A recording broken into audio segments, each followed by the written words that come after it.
Hey guys, welcome back to the session. आज हम बात करने वाले हैं अबाउट फेक न्यूज़, यानी कि जो हमारी फेक न्यूज़ है, यानी कि जो गलत जानकारी दी जाती है, इसको लेकर के आज हम बात करेंगे। मोस्ट प्रोबेबल आपके यूपीएससी सीएपीएफ असिस्टेंट कमांडेंट 2024 के अंदर ये जो टॉपिक है वो ऐसे के रूप में आपको देखने को मिल सकता है। तो आज हम इस टॉपिक की बात करेंगे, तो प्लीज़ पूरा वीडियो आप ध्यान से ज़रूर देखिएगा।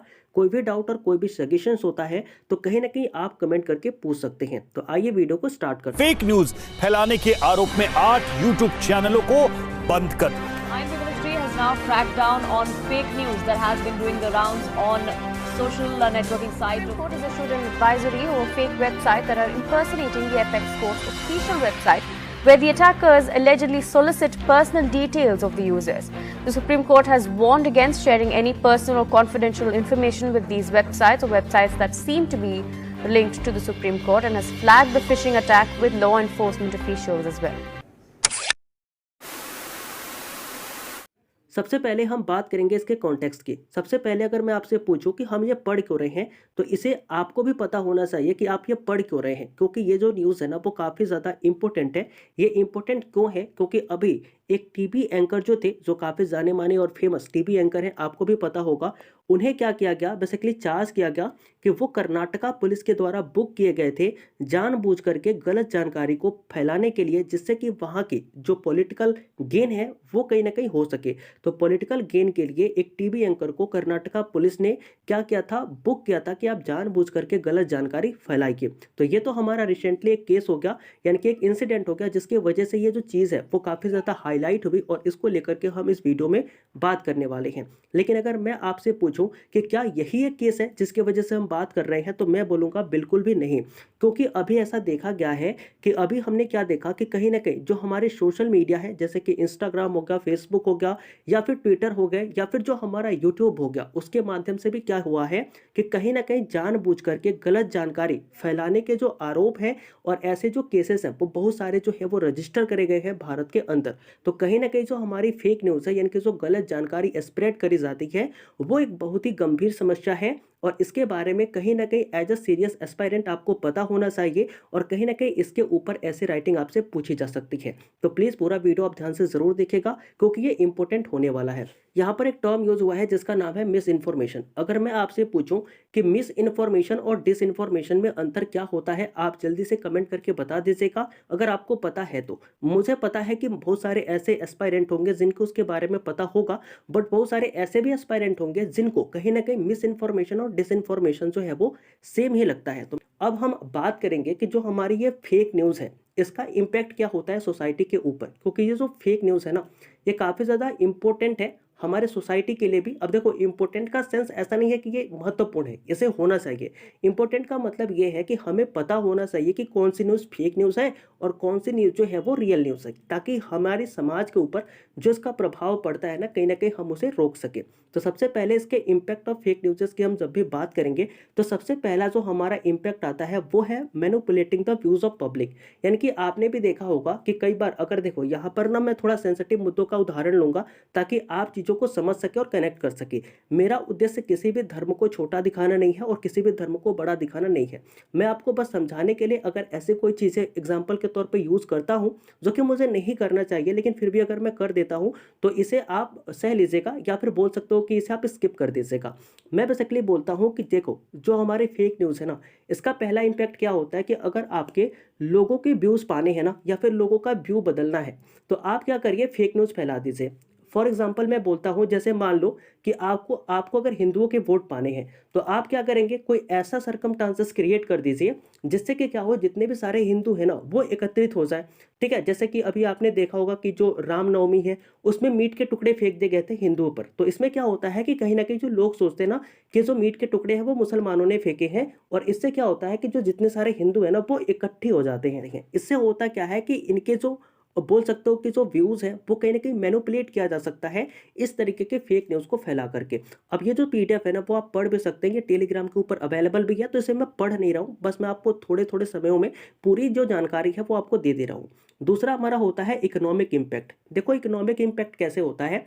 इकोनॉमिक इम्पैक्ट के रूप में हम ये देख सकते हैं ना कि जैसे अगर मान लीजिए मेरे दिमाग में एक एग्जाम्पल आ रहा है जो कि मैंने काफ़ी पहले सुन रखा था। वो एग्जाम्पल क्या कहता है कि कई बार जब गर्मियों का मौसम आता है ना, उस समय मार्केट में एक अफ़वाह आ जाती है कि जो मुर्गियाँ हैं ना, क्योंकि बहुत सारे लोग चिकन खाते हैं, तो उस समय मार्केट में एक अफ़वाह फैला दी जाती है कि चिकन खाने वालों को क्या हो रहा है, कहीं न कहीं बीमारी हो जा रही है। तो इसके वजह से क्या होता है कि जो चिकन की प्रोडक्शन है ना, वो कम हो जाती है। यानी कि जो पोल्ट्री इंडस्ट्री है हमारी, जो कि मुर्गी फार्म लेकर के खोल के रखे हुए हैं, जिनके अंदर मुर्गियाँ पाली जाती हैं, उनका कहीं न कहीं नुकसान हो जाता है। तो ये हमारा इकोनॉमिक इम्पैक्ट भी है कि गलत खबरों की वजह से हमारे आर्थिक नुकसान भी होते हैं। और इसका जीता जागता एग्जाम्पल भी मैंने आपको दिया कि गर्मियों के दिनों में कई बार होता क्या है कि ऐसी फेक न्यूज़ फैला दी जाती है कि जो हमारे चिकन्स हैं, जब हम उनको खाते हैं तो हमारी तबीयत खराब हो जाती है, जिसकी वजह से लोग चिकन परचेज नहीं करते। और जो मुर्गी लोग पाल के रखे हैं मुर्गी फार्म के अंदर, कहीं ना कहीं उनको नुकसान हो जाता है और उनको कहीं ना कहीं आर्थिक हानि का एक बोल सकते हो कि खामियाजा भुगतना पड़ता है।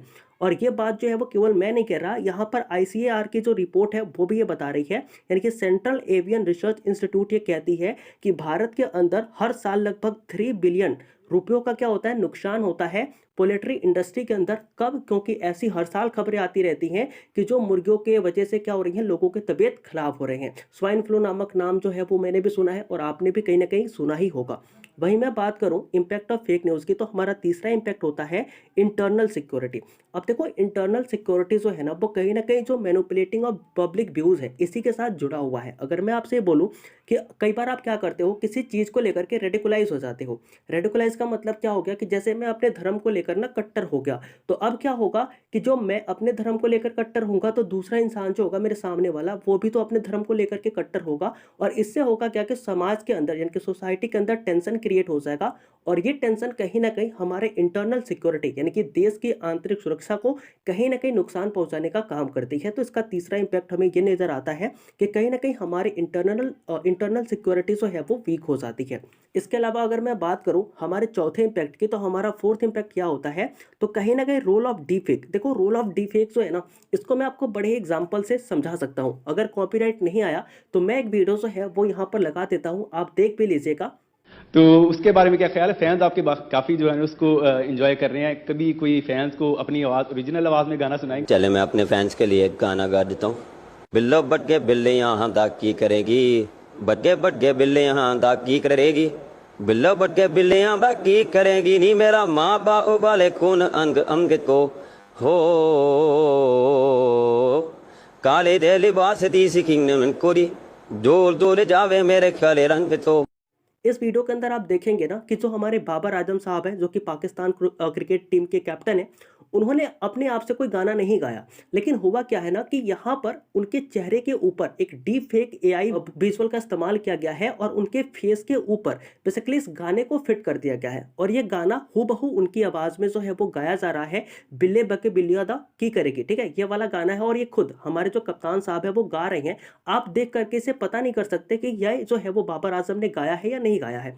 लेकिन ये जो हमारी एआई की टेक्नोलॉजी है ना, वो क्या करी है, कहीं ना कहीं इस चीज को इसके अंदर इंप्लीमेंट किया गया है और कहीं ना कहीं इस चीज को प्रस्तुत किया गया है। अब ये क्या होता है कि इस तरीके से गलत तरीके से, यानी कि ये तरीका सही नहीं है, ये तरीका गलत है, लेकिन इसका इस्तेमाल किया जाता है और किसी बड़े लीडर का क्या किया जाता है, डिफेक्ट किया जाता है, उसके भाषण को गलत तरीके से रिप्रेजेंट किया जाता है।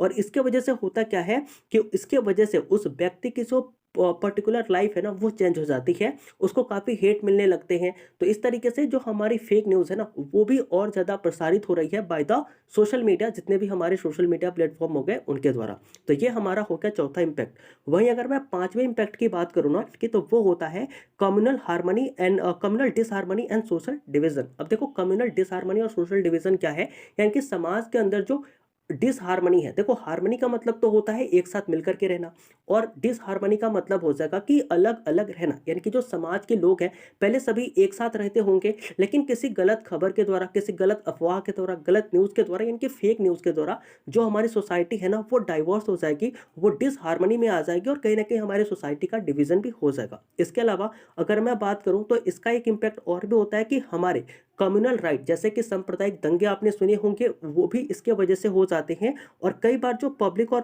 प्राइवेट प्रॉपर्टी का नुकसान है ना वो इस दंगों में होता रहता है। तो ये भी इसके एक इम्पैक्ट के रूप में आप लिख सकते हैं। तो ये सारे जो हमारे इम्पैक्ट है ना वो फेक न्यूज़ के होते हैं। आई होप इतने सारे इम्पैक्ट जो है ना वो भी आपको पता चल गया होगा कि इसके कौन कौन से इम्पैक्ट हो सकते हैं। अब देखो ये जो हमारी फेक न्यूज़ है ये इतनी ज़्यादा डेंजर है, इतने सारे इसके बोल सकते हो इम्पैक्ट है, तो हमारी सरकार ने आखिर कौन कौन से कदम उठाए हैं, यानी कि आप बोल सकते हो कि गवर्नमेंट की आखिर पॉलिसी क्या रही है ताकि इन सारी चीज़ों को हम कम कर सके या फिर इसके ऊपर रोक लगा सके। तो सबसे पहले जो हमारी गवर्नमेंट है ना उसने बहुत सारे लीगल मेजर जो है वो उठाए हैं ताकि वो क्या कर सके, फेक न्यूज़ को कहीं ना कहीं कर्ब कर सके, कहीं ना कहीं रोक सके। जिसमें सबसे पहला अगर मैं लीगल मेजर की बात करूँ ना तो हमारी इंडियन पिनल कोड यानी कि आईपीसी की सेक्शन 153 यानी कि 153A आईपीसी की सेक्शन है, इस सेक्शन के द्वारा कहा गया है कि कोई भी ऐसा काम जिसको प्रमोट करता है जो सोसाइटी के अंदर या जो डिफरेंट रिलीजन के अंदर जो कि रेशियल हो या फिर दो लोगों के ग्रुपों को आपस में बांट दे, वो एक क्रिमिनलाइज एक्ट होगा और उसे क्रिमिनलाइज एक्ट के तहत सजा दी जाएगी। मतलब क्या है कि जो हमारी आईपीसी यानी कि इंडियन पिनल कोड की धारा 153A है वो ये कहती है कि अगर कोई भी व्यक्ति समाज के अंदर कुछ ऐसे काम करता है जिसके वजह से समाज में टेंशन क्रिएट हो, दंगे हो या जो हमारे समाज के लोग हैं वो दो अलग अलग ग्रुपों में बट जाए, तो ऐसे एक्ट को हम क्रिमिनलाइज एक्ट मानेंगे और क्रिमिनलाइज एक्ट के थ्रू हम उसे क्या करेंगे, हम उसे सजा देंगे। तो ये आप लिख सकते हो कि सरकार ने लीगल मेजर उठाए हैं ताकि फेक न्यूज़ को कर्व किया जा सके। वही अगर मैं बात करूं तो section 69A of the information technology act 2000 ये क्या कहती है, जो हमारे इंफॉर्मेशन टेक्नोलॉजी एक्ट 2000 में आई थी, जिसका 69 सेक्शन कहता है, इनकी धारा 69A जो है वो ये कहती है कि आप किसी भी इंफॉर्मेशन को ऑनलाइन क्या कर रहे हो, अगर आप एक्सेस कर पा रहे हो, उसे आप ले पा रहे हो, तो कहीं ना कहीं इसके ऊपर सिक्योरिटी रीजन के वजह से सरकार क्या कर सकती है, रोक लगा सकती है। मतलब क्या होता है, कई बार आपने देखा होगा कि कोई जो न्यूज़ है ना वो वायरल हो रही होती है और आपको पता होता है कि आपने इस प्लेटफॉर्म पे इस न्यूज़ को देखा था, लेकिन कुछ देर के बाद आप जाते हो तो वो न्यूज़ जो है वो डिलीट हो गई होती है। वो क्यों डिलीट हो गई होती है, क्योंकि इंफॉर्मेशन टेक्नोलॉजी एक्ट 2000 की ये कहती है कि कोई भी ऐसी न्यूज़ जो कि एक्सेस आपके पास है और वो मिस इन्फॉर्मेशन के रूप में, फेक न्यूज़ के रूप में वायरल हो रही है, तो उसे क्या किया जा सकता है, ब्लॉक किया जा सकता है, उसे रोका जा सकता है। तो ये हमारा दूसरा लीगल मेजर होता है जो कि फेक न्यूज़ के ऊपर सरकार ने ले रखा है। वहीं अगर मैं बात करूं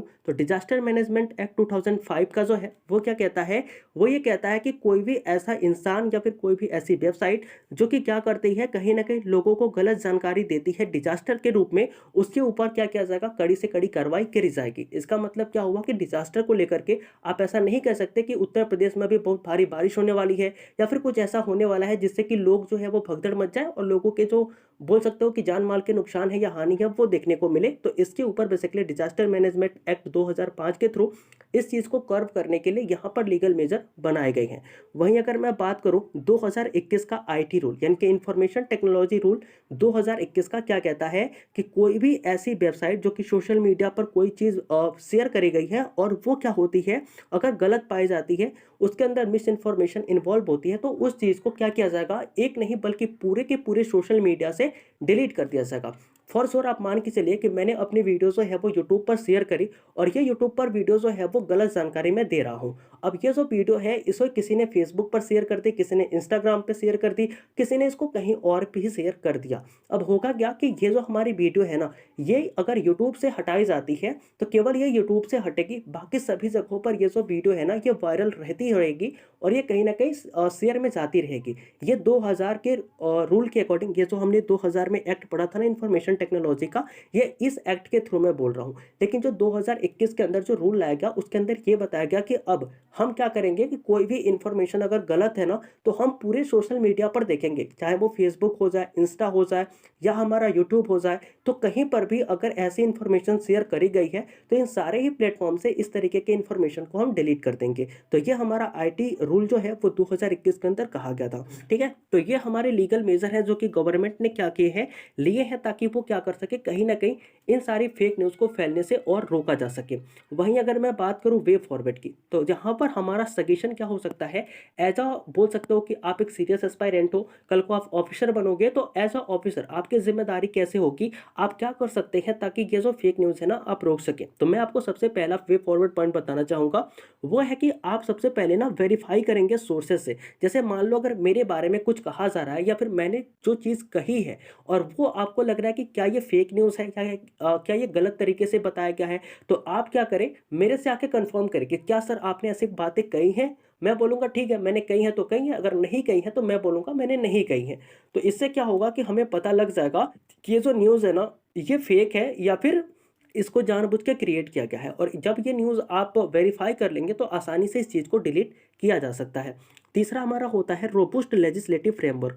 देखो रोबुस्ट का मतलब होता है हेल्दी, हेल्दी का मतलब हो गया अच्छा, यानी कि इसके ऊपर जो कानून बनाए गए हैं ना वो कानून अच्छे होने चाहिए। अगर कानून अच्छे हुए तो इसका मतलब क्या होगा कि लोग डरेंगे, और लोग डरेंगे इसका मतलब कि जो फेक न्यूज़ फैलाई जाती है, जो स्प्रेड करी जाती है, लोगों के बीच में जो गलत सलत खबरें दिखा दी जाती है ना, जैसे अगर मैं आपको एग्जाम्पल दूं तो अभी बिहार में हुआ था, वहां पर क्या हुआ था कि वहां के जो मजदूर है, अभी आपने देखा होगा कि बिहार के बड़े फेमस यूट्यूबर हैं, उन्होंने क्या किया था कि गलत खबरें दिखा दी थी, और उस गलत खबर को दिखाने की वजह से आज वो सलाखों के पीछे हैं, जेल में बंद है। तो क्या होगा कि जब आपको ऐसे कानून मिलेंगे ना कि अगर कोई इंसान गलत खबर दिखाता है तो उसको कानून सजा देगी, तो इससे क्या होगा कि जितने और भी लोग हैं ना वो डरेंगे और गलत खबरें प्रसारित नहीं करेंगे। तो कहीं ना कहीं ये काम सरकार लेकर के कर सकती है, हम सरकार को ये सजेशन दे सकते हैं या फिर हम अपने सुझाव के अंदर ये सारी चीजें लिख सकते हैं। वहीं अगर मैं बात करूं तो अवेयरनेस प्रोग्राम आप चला सकते हैं। अवेयरनेस प्रोग्राम में क्या होगा कि आप जाएं, लोगों को समझाएं, लोगों को बताएं कि आप किसी भी न्यूज़ को देख रहे हो, किसी की भी बात को सुन रहे हो ना, तो उस पर आंख बंद करके विश्वास मत करिए। आप कहीं ना कहीं, जैसे कि आपने देखा होगा कि कहीं ना कहीं जो हमारा एक कि आप जब किसी चीज़ को सुनते हो या बोलते हो तो आप उस पर विश्वास तभी करो जब आपको लगे कि वो सही है। आप एक बार क्रॉस चेक करो किसी भी चीज़ को विश्वास करने से पहले। जैसे मान लो कल किसी ने मेरे से कहा कि भाई उसने तेरे को गाली दिया, तो ठीक है, आप उस पर रिएक्ट करने से पहले ना एक बार खुद सोचो कि हाँ क्या उसने दिया है। अगर दिया है तो फिर जाके पूछो कि भैया गाली क्यों दिया, क्या पता उसने गाली दिया ही ना हो। तो इस तरीके से क्या होगा कि अगर आप कहीं ना कहीं सेल्फ अवेयर रहेंगे, लोगों के बीच में अवेयरनेस फैलाएंगे कि आप भैया किसी भी न्यूज़ पर भरोसा करने से पहले एक बार क्रॉस चेक कर लीजिए, तो इससे होगा क्या कि जो फेक न्यूज़ पे लोगों का भरोसा है ना वो कम हो जाएगा, और कहीं ना कहीं लोग जो है वो फेक न्यूज़ से बचे भी रहेंगे। तो अवेयरनेस प्रोग्राम हम चला सकते हैं जिससे कि क्या होगा कि सोसाइटी को हार्म नहीं होगा और कहीं ना कहीं सोसाइटी के अंदर जो यूनिटी है वो बनी रहेगी। वहीं में अगर मैं बात करूं, अगर हम नेक्स्ट वे फॉरवर्ड पॉइंट की बात करूं तो वो क्या हो सकता है कि capacity building of law enforcement agencies, यानी कि जो हमारी लॉ को इन्फोर्स करने वाली एजेंसीज है ना उनकी कैपेसिटी को थोड़ा और बढ़ाया जाए। यानी कि कहीं ना कहीं हम बोल सकते हैं ना कि जो हमारे कानून है इसे और अच्छे होने चाहिए, ये आप इसके अंदर लिख सकते हो, ये बोल सकते हैं इसके अंदर हम। फिर हम बात करते हैं रेगुलेशन ऑफ डिजिटल मीडिया। अब देखो डिजिटल मीडिया का ज़माना है, इससे हम पीछे रह नहीं सकते, क्योंकि आजकल लोगों के पास ना खबर पाने के लिए जो एक्सेस है वो कई सारे हैं। कई लोग फेसबुक से ले लेते हैं, कई लोग इंस्टाग्राम से लेते हैं, कई लोग जो खबरों के लिए ना वो व्हाट्सएप पे ही खबर ले लेते हैं, और कई लोग जो है वो यूट्यूब ऑन करते हैं और वहाँ से उनको खबर मिल जाती है। तो कहीं ना कहीं जो हमारे डिजिटल मीडिया है ना इनके ऊपर हम एक रेगुलेशन लेकर के आए। आपने पढ़ा भी होगा, अभी हमने बताया था कि जो OTT का रेगुलेशन है वो किस तरीके से जरूरी है, उसी तरीके से जो हमारे डिजिटल मीडिया है ना इसके लिए भी हमें रेगुलेशन लेकर के आना चाहिए कि जो भी चीज़ आप गूगल पे सर्च कर रहे हो, जो भी चीज़ आप फेसबुक पे सर्च कर रहे हो, जो भी आप इंस्टाग्राम पे सर्च कर रहे हो ना, वो चीज़ों के अंदर एक तरीके से वेरीफाइंग चीज़ें आपको दिखे, कहीं ना कहीं जो चीज़ें सत्य है वही आपको दिखाई जाए। कोई भी किसी ने भी कुछ भी लिख दिया, कुछ भी डाल दिया, वो चीज़ें आपको ना विजिबल हो। तो इस तरीके से जब आप रेगुलेशन लेकर के आओगे तो फेक न्यूज़ जो है उसको हम कम कर सकते हैं, और कहीं ना कहीं जब फेक न्यूज़ कम होगा तो हमारी सोसाइटी की जो यूनिटी है, इंटीग्रिटी है, वो कहीं ना कहीं कंजर्व रहेगी। तो ये हमारा वे फॉरवर्ड पॉइंट होता है। अगर तो ये थी हमारी वीडियो जो कि इंडियन एक्सप्रेस के अंदर ये जो आर्टिकल था वो छपा हुआ था। तो कहीं ना कहीं आपको अभी पता चला होगा कि हमारा जो फेक न्यूज़ है ये क्या होता है, इसके वजह से कौन कौन से हमारे इम्पैक्ट होते हैं, कौन सा रिसेंट रीजन था जिसके वजह से हम ये पढ़ रहे हैं। फिर हमने देखा कि इसका इम्पैक्ट क्या है। इम्पैक्ट के बाद हमने देखा कि सरकार ने कौन कौन से कानून बनाए हैं ताकि इसे कम किया जा सके, और फिर हमने देखा कि हम अपने तरफ से क्या कर सकते हैं, हमारे सुझाव क्या हो सकते हैं ताकि सरकार इन्हें सुने और माने, और कहीं ना कहीं अगर इस चीज़ को लाया जाता है, इंप्लीमेंट किया जाता है, तो कहीं ना कहीं हम फेक न्यूज़ को कम कर सकते हैं। तो ये कंप्लीट बेसिकली कंटेंट होता है जिसके ऊपर आप एक अच्छा ऐसे लिख सकते हैं जब भी आपके एग्जाम के अंदर इसके ऊपर ऐसे राइटिंग पूछी जाती है। तो आई होप ये वीडियो आपको अच्छी लगी होगी। अच्छी लगी होगी तो चैनल को सब्सक्राइब कर दीजिएगा, मन हो तो, ना हो तो कोई बात नहीं भैया, आप ऐसे भी जा सकते हैं, और वीडियो को अपने दोस्तों के पास भी शेयर कर दीजिएगा ताकि वो भी इसका फायदा जो है वो ले पाए। तो मिलते हैं किसी नए वीडियो में, तब तक के लिए जय हिंद।